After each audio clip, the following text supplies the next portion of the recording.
You're diving into Vision 20 Editing. New company with their services providing video editing to get your video perfect in exactly the way you guys are looking for. They also do audio mastering where they're going to take your audio and make it crisp and clear. They're bringing your vision to life. That is right. At Vision 20 Editing, we want to make sure that your vision comes to life in the way you want it. Find us on Facebook and Instagram at Vision 20 Studios. Now let's get back to the True North Racing Podcast. I'm Megan Mitchell. This is my co-host, John Morrison, and you are listening to the True North Racing Podcast. Time to strap in, pull those belts, and get ready for an action-packed episode of the True North Racing Podcast. Are you ready to unmask? Unhelmet your favorite racers?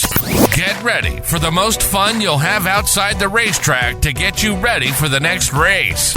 You're listening to John Morrison and Megan Mitchell, and this is the True North Racing Podcast.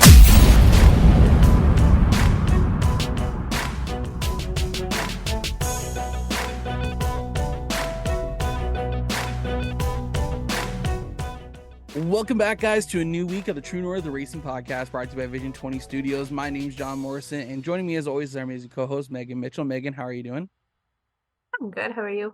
I'm doing very well. I'm excited tonight because this is our second installment of our Friday Night Thunder previews to lead up before September 8th.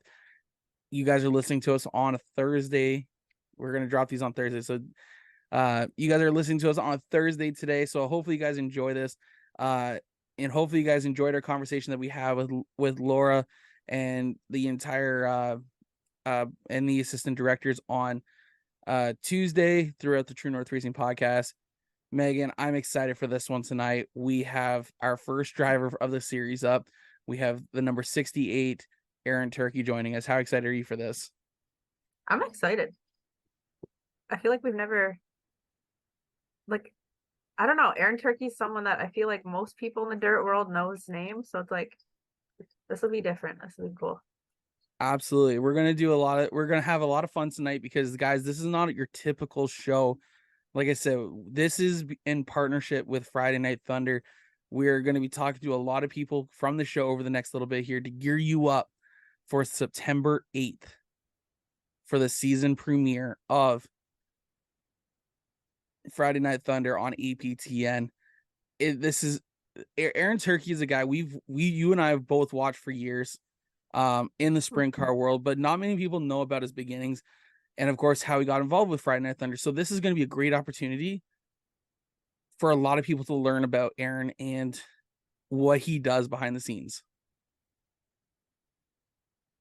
Definitely. And I'm going to be honest, besides Cam Thompson, I think this is our first sprint car guy, our first 360 guy to come on the show. Yeah. Travis Cunningham is right. Yes, we've had Travis. So yes, this will be our second one. But I'm excited for this. This is going to be a lot of fun. We got some great fan questions to ask Aaron. So Megan, I hope you're ready with those. Mm-hmm. But before we bring in Aaron, we're going to have a quick video of him for his promo for Friday Night Thunder. Check it out. It's a very fun experience, everything, right? Almost, in Glen's backyard, but almost in my backyard, too. I live not too far from here. I could probably walk home and back in like 10 minutes, so I don't think it can get any better than this. Yeah, just see everything come from, driving a race car around the corner to the gas station and getting in a car like this. It's really awesome. Dream come true. I don't mean to get choked up, but I was holding it in all weekend. It's awesome. Joining us on this very special episode of the True North Racing Podcast, we got the driver, the number 68, Aaron Turkey. Aaron, how are you? I am great. Happy to be honest. Thank you. Thank you for inviting me on, and I'm excited to, answer some questions you have and, promote Friday Night Thunder. Absolutely. Let's get into this first because we're recording in kind of in a middle weird area because Okay. Tuesday night or Monday night you ran the NASCAR Pinty Series race at Ohsweken. Tonight you were supposed to be running it again. I was supposed to be at the track, but now the race got moved to tomorrow. So we're gonna bring it up. How did your race go last night in the Pinty's race? It's a new car that I'm in. Howie and Mascanel there had the thing hooked up pretty good in practice. I think we were at one point third on the board, but I think we timed in at P4, and then we just made some adjustments that didn't really help in the heat race, which kind of set us back a bit for the feature. Overall, though, like just trying to get laps with these guys and trying to race door to door and just being very confident. You know, out there is I'm trying to gain all that again. Last year, only running the car once a year is a little tough. So just trying to take it all in. And again, we were trying to find a good setup for this next night coming up. We kind of unfortunately got taken out in a crash with about 20 to go or 15 to go last night and couldn't finish. So, the guys went back to the shop today and the car should be good to go for tomorrow. That's always good news. I'm definitely looking forward to watching you on track tomorrow. That car looks absolutely beautiful. Like it was definitely a really nice paint job on it. But let's start going all the way back to the beginning here. How did you first get involved in racing? Growing up, I live so close to the speedway. I live like a stone throw away. So a lot of my family, obviously my cousin Glenn, he owns the speedway, but a lot of my family, they run the admission gates and, does 50-50 and a bunch of stuff there. So my auntie at the time ran the go-karts that Ohsweken used to have. And I was about 3.5, 4. So she would always take me every Friday and I would go watch racing and been there ever since. That's awesome. I feel like that kind of answered one of my next questions because I was going to ask about how you work so closely with Glenn, but if you're cousins, that makes sense. Yeah. So he's, a part of the whole family. Like trust me, we got a really big family. A lot of us love racing and I had a really good passion for it. And, I did everything I could to, get behind the wheel at a young age and, coming through the bomber division, what used to be in the infield at Ohsweken, and then, gradually moving up to the Thunderstock when I was 16 and, just trying my hardest to do everything to get behind the wheel. I got very lucky when Glenn was making the crate division and, he asked me if I wanted to drive one and I said, of course. So, and that was already 9 years ago. So it's pretty crazy how fast time flies, but, also trying to enjoy every moment as it goes. The crate division was born 9 years ago. Yeah. Back in 2014. Damn. Did not feel that long ago. That's what I was about to say. Damn. Okay, so now this is gonna get us all the way back here. You said you started off with yourself there. You said you started racing in the bomber division. What was that like? What was your first race like? Did you have fun? Is the main question as well. Yeah, my parents, like when I was getting into racing, I was probably about 10 to like 12. I started traveling with Glenn and, helping out on his 360 as we traveled every racetrack around. He did want me to jump in a 360 right off the hop back when I was 14, but my parents, convinced me not to do it. They said, the best way to learn is to learn from the bottom and also, learn how to race first. So I went that route. I again lived so close to the speedway that I had no trailer. I had no tools or nothing. I just had a bag of tools, a spare tire, and I think some water for the rad if it got hot. I would drive my car on the road and get gas out in the front gas station and go race. And I learned a lot and I met a lot of good people down in those days. And this starting from the bottom and really progressing my way through was yeah, the way to do it. I learned so much being hands on and working on the car that I race. I learned a lot on not the wreck shit, but I've, it's inevitable. So I'm really glad that my parents convinced me to do that, and yeah, it was a great time. I'm Awesome. sorry. That was the coolest thing ever. The fact you drove your car down the street, got the gas out front, went to the pits. That's some like old school stuff you never hear about anymore. I love that though.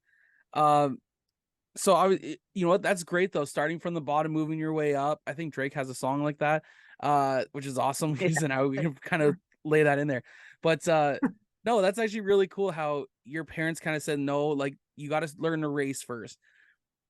Obviously, moving up each division, it's different compared to the last one. What was the biggest learning curve for you moving up from bombers to street stocks to sprint cars? I would just say getting up to speed. Bombers was a lot of front wheel drive, and it was really dusty, and learning how to dodge cars. And then once I got into a street stock when I was 16, a lot of guys were really competitive, and I went from trying to learn how to drive this dinosaur of a Monte Carlo I had at the time, and while everybody had Camaros, and for the most part, I was kind of in the way, and I was spinning out early in the season. And once I got the hang of it, and also again racing hard with people, but also being respectable and giving room, and kind of learning how everybody else races. By the end of the season, I was within the top 10, and some nights I was racing for the lead until again that dinosaur broke a lot, so I had to fix it all the time. I think just learning how to make sure that again you do all the work in the garage, and it shows when you're on the track and when you're at the speedway and how things flow. And again, just learning how to work on the stuff I drove. My uncle Dago, he used to pit for a cast car team, and he was a crew chief.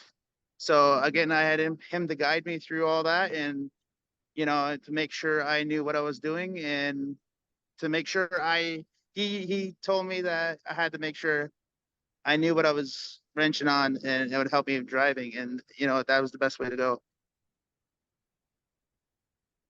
Yeah. So what was it like the first time getting into a sprint car? Because I feel like that's just they're wild. Back in 2014, leading up to the opening season, we had a test and tune session, and a lot of people had their eyes on me again coming from the street stock, and there was probably like 30 people at the fence at the time watching me go out in this sprint car. And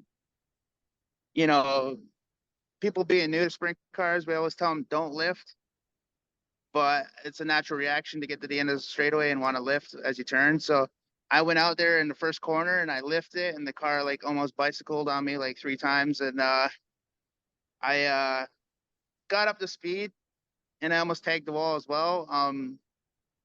It was a little nerve wracking.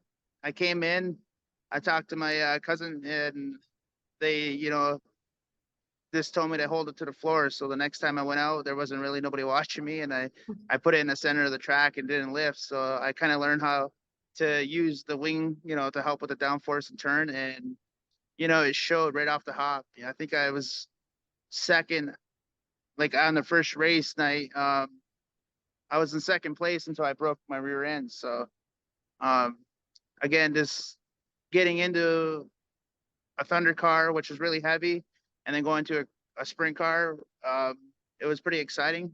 And I'm really glad that like I'm like 9 years in a sprint car now, so it's pretty cool. It's really cool.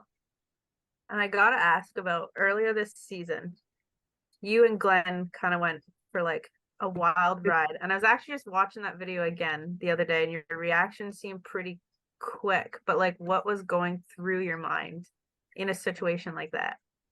I knew I was 3 wide there for a minute when Glenn was on the outside of me, and Corey Turner got a really good run on the inside.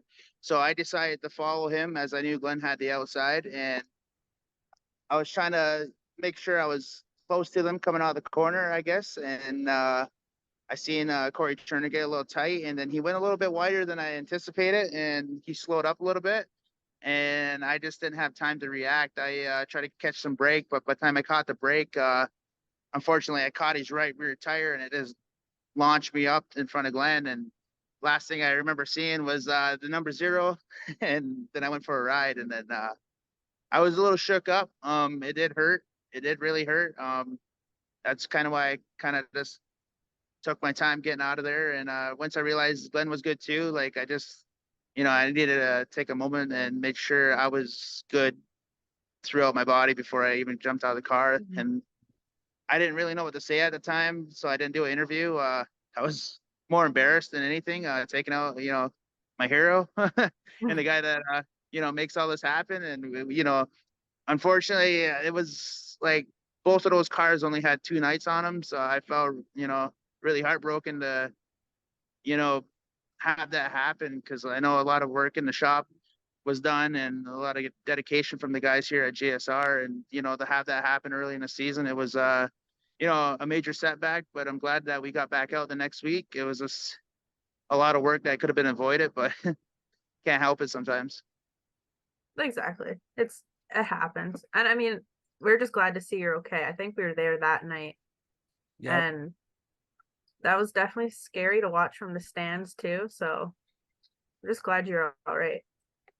Yeah, again, I just gotta give it up to Brett Straffer and Steve and Mark in the back. They they're welding up some really good chassis, and you know to have a test crash with 2 cars, it was a good thing but a bad thing, but it was also a testament to show how good our cars are. I walked away, Glenn walked away, and we lived to race another day. So I think that tells everything about these new GSR cars, safety wise.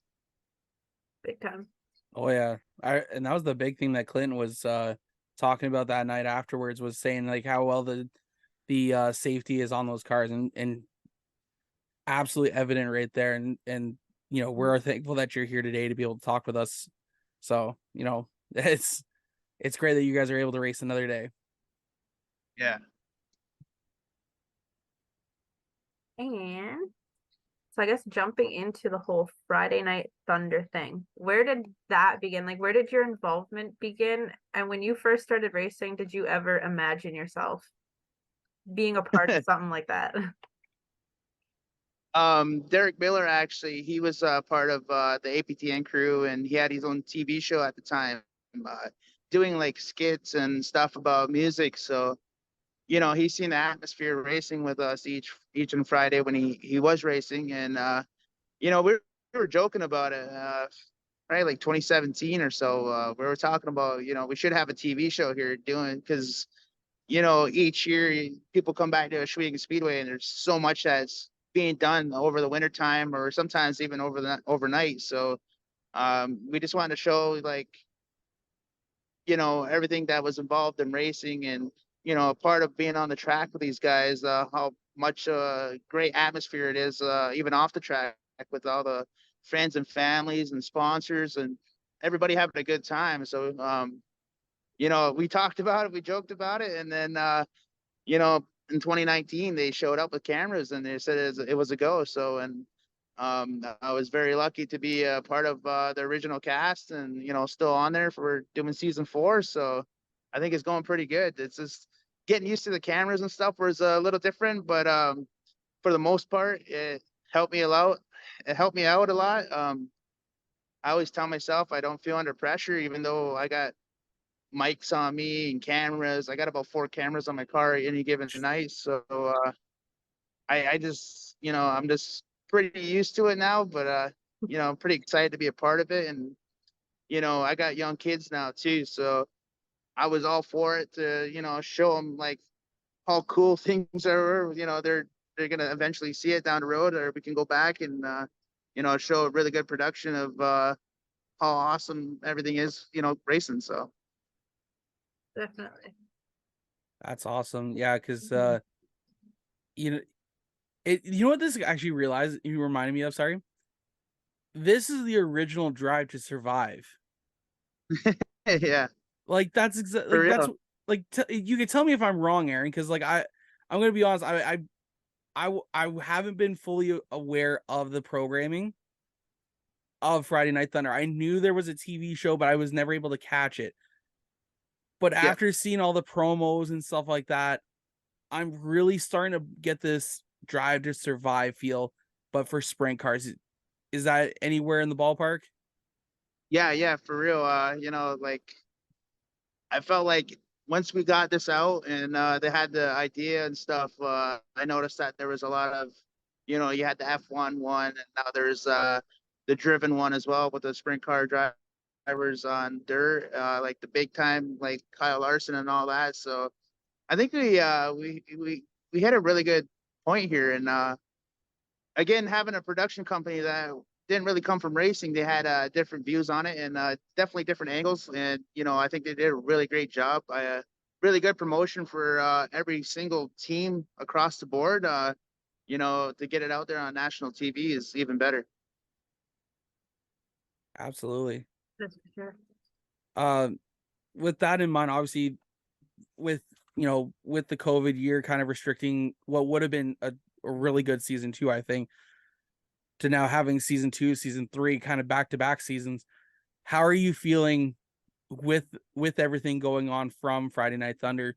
Like, do you feel like you have to perform a little bit better knowing that there's people who are essentially watching your every move while you're at the track?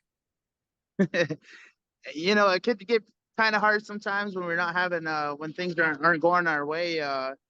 But again, me and my team, my cousin Riley and my friend Wes and my brother Frank and, all our friends and, they're everybody kind of pitches in when stuff goes wrong. But, having the TV show, there's again, we're not only like in the eyes of the spectators that are watching from being there or even the spectators watching from on G-Force.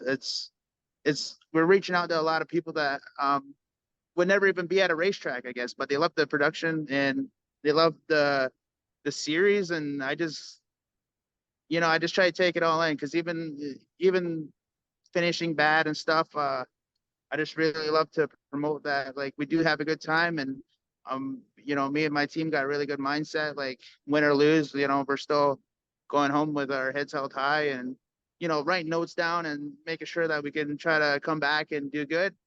And it makes up for like you're gonna see in this season, season four that season three coming up. There is really good times that we have on the track too. So even with stuff going wrong, we're there and trying our best to perform. But I think all in all, I just love it. I just love I didn't really like it at first, but I love going to the track and seeing us have good times and bad times. It's always good to look back on it through the winter months, and it gets you geared up for the next season. Mm-hmm. I think that's the reality of it too, is like racing's not always fantastic. Like we all have bad nights. So it's like it's the reality, Yeah. and it's good for people to be able to see that. But like what can people look forward to going into season 3 from you specifically?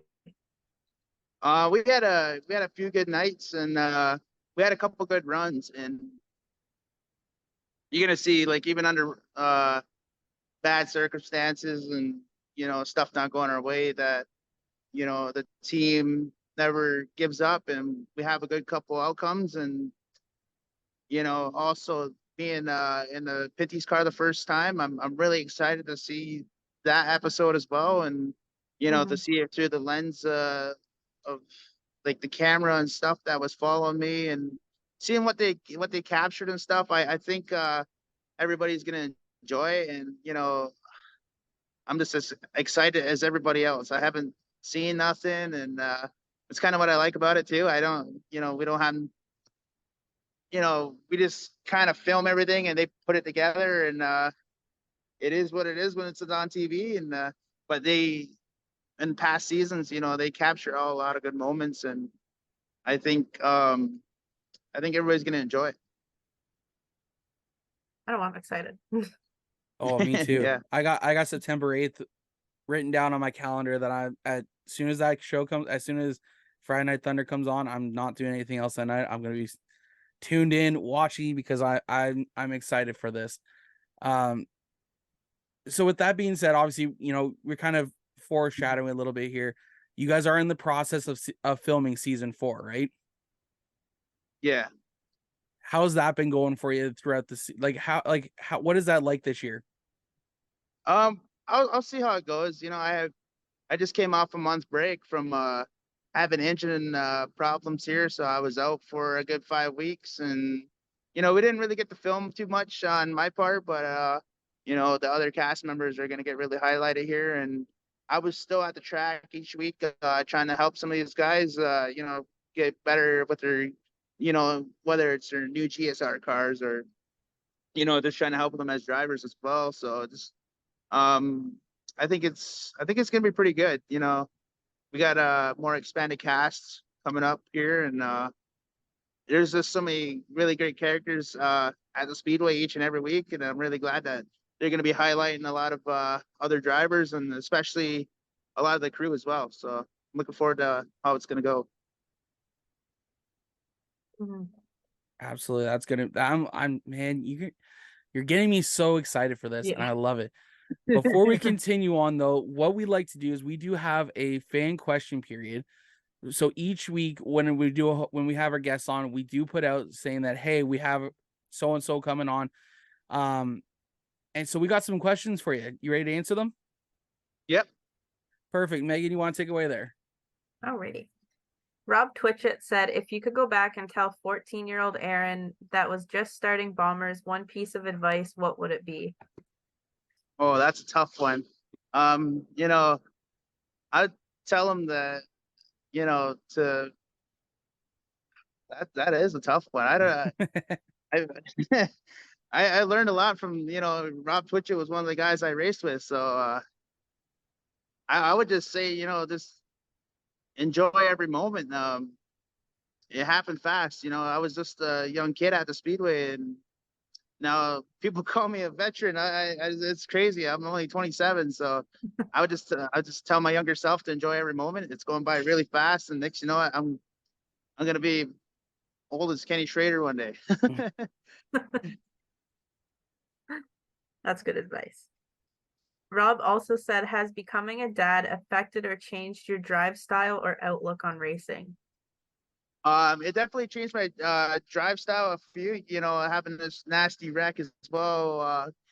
Coming back off that, I was a little weary, and I do know I got 2 young boys at home, and I have my life partner Madison there as well. So it has changed me. It has changed me for the better, though. I away from racing, being around Glenn and a lot of my other family, we got a lot of toys, and this thinking twice about some of the stuff I decide to jump on or have fun, and I just just try my best to get home, right? So Absolutely. And William_Trillium said, what is the most fun car you've raced? oh, it's definitely it's a toss up between the actual 360 or the 2-seater. I love driving the 2-seater out of Ohsweken, and getting to take people out, especially the fans that don't expect it. I usually drive right out on the track, and we're going full tilt right off the hop. So, showing people and experience stuff like that. And I kind of love the 2-seater. That's kind of my favorite car to drive, to be honest. Do they still do the 2-seater rides?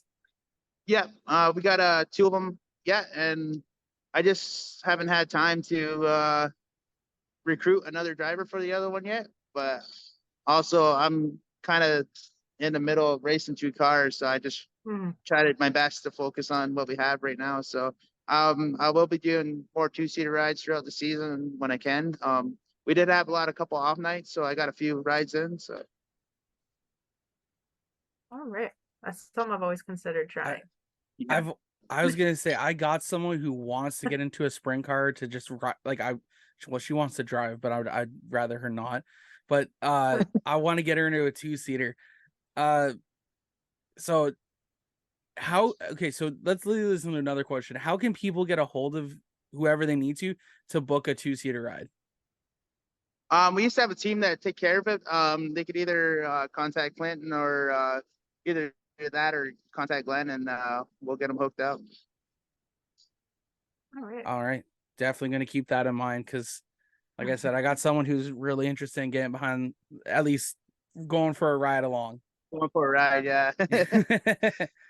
Well, that's going to wrap up our fan question period. Of course, we want to thank everyone for submitting their questions this week, and make sure you guys check out Taylor to You Media Design as she brings out this segment each and every week. And of course, we got to thank Aaron for taking the time to answer those questions for us. As we move back into the show here, it's always fun when we get to talk to sprint car drivers, and you're actually the only third one we've ever had on the show. That's awesome. We've had Cam Thompson, we've had Travis Cunningham, and now we can include yourself. So what's it like? I got to be honest here, because those guys, they everyone gives the same answer, I feel like, but I feel like maybe you can give us a better answer. What's it like racing Ohsweken Speedway? Because it looks like a blast from the stands, but when you guys get all spread out, I can't tell who's who, who's where. What's it like for you guys to be able to handle yourselves for your feature races?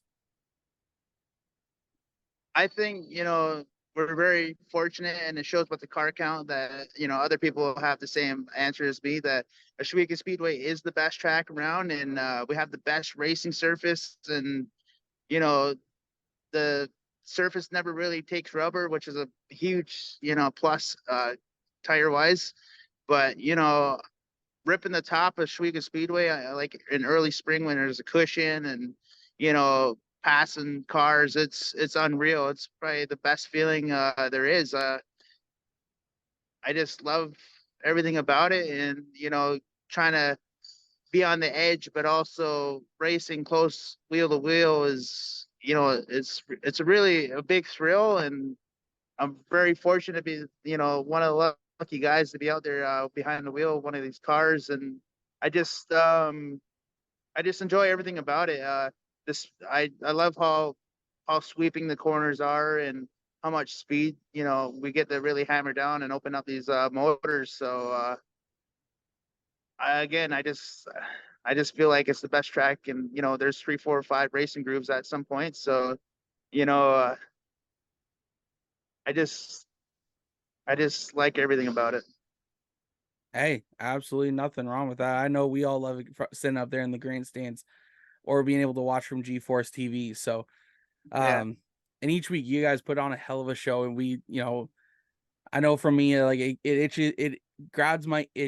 itches me enough to be able to go when I'm able to go back to the track again.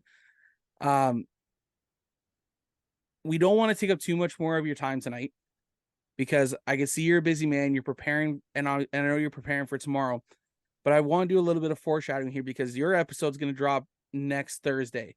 So as we go into tomorrow's NASCAR Pinty's race and the night's action, what is your goals for the night?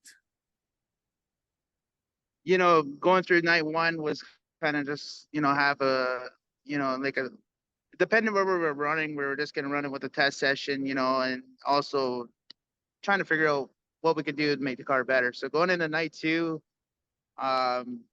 hammer down and, just try to get up there and qualify a little bit better than we did yesterday. And also just try to pass cars and be really competitive. These guys, they really like to use up some the track, and really kind of use each other up going through the corner. So just try to be elbows up and be right there with them. And I'm only in this series for this year. I'm in a series for 2 races, so I'm just gonna go out there and try to get it done, right? That's all I can hope for, and be consistent and throughout the whole race, and have something at the end, get us a good finish. I'm very happy that I'm with the team I'm with. They're very dedicated, and we're learning a lot and especially running on these hard tires that they have from General Tires. And I think we should be pretty good tomorrow. I'm pretty optimistic, and I think it's gonna be another good time. It's already crazy how fast night one already went. So again, just keeping pace with the field and being right there at the end is gonna be key. So that's the goal. That's awesome. Well, I'll be in the grandstands tomorrow night, so I'll be cheering you on from up there. So Oh yeah, that's awesome. Come say hi. we'll see. All right. I will give you Yeah. a few minutes. Do you want to thank any of your sponsors or anybody that's helped you to get to where you are? Yes, I got a lot of people to thank. I would like to thank my Uncle Diego for all he taught me over the years growing up. I got to thank my cousin Riley back here, who was actually working on the car. I got to thank my good friend Wes that helps me on the car. And, I got to thank our car builder here, Brett Stratford, for building really good GSR chassis. I got to thank Glenn for everything he has done for me and continues to do for me. I got to thank Ohsweken Speedway. I got to thank Dan Nannycoke with Nitro 54 variety there for helping me out with the Pinties and, helping me out with the Pro 4s when I raced in Flamborough as well with them, with him and his brother. I got to thank his brother also, Crow. They both helped me out a lot growing up and continue to support as well. And leading up to these Pinty's days, I really got to thank Ryan Burnham as well. He helped me out a lot, get me in that Pinty's car, him and Dan last year. And, they come back and sponsor for the Sit and Bowl shootout with Sit and Bowl Tire. It's just unbelievable how much support I also have from my community of Six Nations. Again, just trying to be a really good role model for my community and, help everybody else that's gonna be into racing. I go to the little track with my boys and see all the up and coming racers, so I'm really excited about that as well. So there's a lot of good things that happened to me over the years and that continue to happen. So I just gotta thank everybody that helps me and also comes and say hi and sees me in the pits. I feel very welcomed everywhere I go. So I think again, in those early days, it really set the tone for my whole racing career. So I just got to thank everybody. That's awesome. And where can people find you on social media? They can find me at Aaron Turkey 68 on Facebook, and I got Aaron Turkey 68 on Instagram. Perfect. And also Glen Styres Racing page on Facebook. Perfect. Perfect. Awesome. Aaron, thank you so much for taking your time out of the taking some time out of your night here to talk with us. Before you go, I do want to bring you back on at a later date, maybe after season 3 airs, and we can do kind of a fun little recap if you're up for that. Okay. Yeah. I don't know, I think that'd be fun. Definitely. Before I go too, I don't know if you can see how many cars we have here. We have the 66 of Wallace Stacy. There's my car. There's Holly's. There's Glenn's Modifieds behind me, and also we have the 20 of Trey and Lapsovich that just joined the team. We got Stuart Friesen's Pinty's car here as well, and then we got Glenn's car that they just changed the motor, and that's gonna be back out there tomorrow. So we got a pretty full race shop. We had I think Daniel Ball and Dexter Stacy here earlier, so we're all geared up, ready to go for tomorrow. That's awesome. Yeah. Well, we're looking forward to it. I'm definitely, like I said, if I can be able to get over there after the races and come say hi, I am for sure going to come over and say hi. Like I said, thank you, Aaron, for taking the time out of your night tonight, and good luck tomorrow. Good luck in the rest of the season, and we'll catch you on Friday Night Thunder in September. All right. Thank you guys very much. I appreciate it. All right. We'll see you later. Bye now. And we're back from our conversation with Aaron Turkey. We are, man, I don't know about you, but I'm stupid excited for September 8th now. I am too. Like Like, I'm really excited. just even after having a few minutes to be able to talk with him, like he was busy. I didn't want to take up too much of his time tonight. And I thank you, Aaron, for taking the time and chatting with us, because I now is just going to help us with getting more excited for the show, and to talk to these other drivers and crew members and cast members of the show to really get the excitement flowing for the show. Mm-hmm. So, and of course, we're not going to take too much more of your guys' time anymore listening to us talk. So, Megan, is there any final thoughts you have on our episode with Aaron Turkey tonight? It's a good one. That's all I can say. It was good. He's fun to talk to and seems like a really down to earth guy, and he really helped hype up Friday Night Thunder. So that was fun. And this isn't the first and only one. We do have more coming on board, and I'm reaching out to more cast members of the show to have more episodes leading up to the season premiere of Friday Night Thunder on September 8th. So this is not the only one. Next week, we will have Alan Downey, driver the number 19 in the 360 sprints. Last year in season 3, he was in the crate division. So now we're going to have a different perspective from him racing in the crate sprints in 2022. So before he made that jump to the 360s this past year, which I'm excited for. Megan, I hope you're excited for doing a lot more of these episodes. Definitely. All right, guys. Well, make sure you guys find us on Facebook, Instagram, Twitter, TikTok. Actually, not too much on Twitter anymore, or X as they call it now. But Facebook, Instagram, TikTok, YouTube. Stay up to date on everything going on with us at joemedia.ca. We will have a full rundown there. You guys can also find out where I'm going to be. We do have a schedule there, so you guys can take a look there. Find out our drivers list and take a look at what we can do to even help out you if you're looking for some promotional stuff for 2024, because we're already going to start getting ready for that. But anyways, that's for another episode of the True North Race podcast. But for Megan Mitchell, I'm John Morrison. We'll see you guys next time. Bye now. See you guys. The car zooming by, hey, True North Racing, let's go.